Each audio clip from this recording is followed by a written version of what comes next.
Aujourd'hui, une Worf TV un petit peu spéciale avec la présentation de la nouvelle gamme JVC 2011-2012 avec les modèles X30, X70, X90 que nous avons eu l'occasion de découvrir en exclusivité à Berlin au salon de l'IFA le 2 septembre 2011. Donc vous avez pu le constater, peu de changements sur la coque, sur l'aspect physique de l'appareil. En revanche, une nouvelle télécommande avec des touches dédiées pour le mode 3D, mais également des nouvelles lunettes un petit peu plus légères que la génération précédente, les anciennes lunettes étant bien sûr compatibles avec les nouveaux projecteurs. Alors voici les slides qui nous ont été présentés par JVC à l'occasion de la découverte de la nouvelle gamme, avec ici donc les X90, X70 et X30, leur rapport de contraste. Vous pouvez constater que sur le 70 et le 90, le contraste est en augmentation par rapport au modèle précédent et similaire pour le X30 par rapport au X3.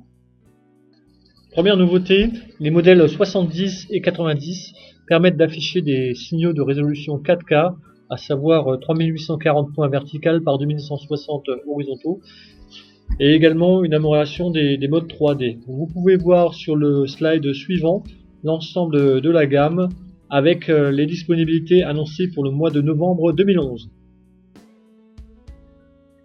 Alors sur les slides qui vont suivre, vous pouvez découvrir l'ensemble des techniques qui sont mises en œuvre par JVC pour pouvoir, à partir d'une matrice de résolution Full HD, obtenir l'équivalent d'une matrice en résolution 4K.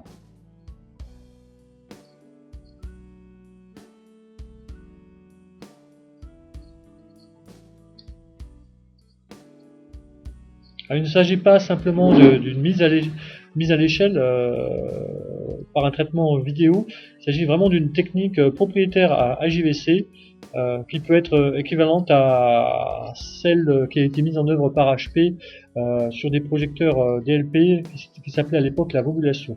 Ici quelques options d'ajustement de l'image 3D avec un suppresseur de l'effet ghosting et également un réglage de la parallaxe. Et vous pouvez découvrir sur ce nouveau slide les nouvelles lunettes PK-AG2. L'émetteur 3D lui reste similaire à celui de la génération. Alors on passe maintenant à l'examen des nouvelles options qui n'existaient pas sur la génération précédente. Tous les trois modèles 30, 70 et 90 disposent d'une mémoire de zoom, de façon à faire disparaître les bandes noires d'une image cinémascope.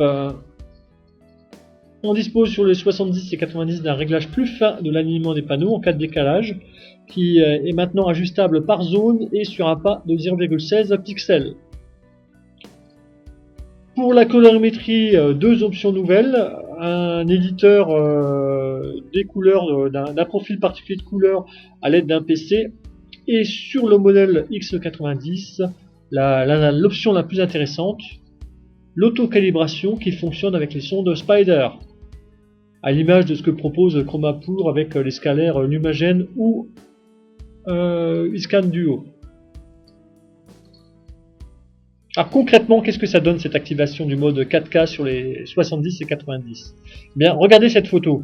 Elle a été prise à moins de 10 cm de l'écran qui nous a servi de test à Berlin, et il est impossible de déceler une quelconque trace de grille. Le fill factor, donc le taux de remplissage d'une image, doit être proche des 100%.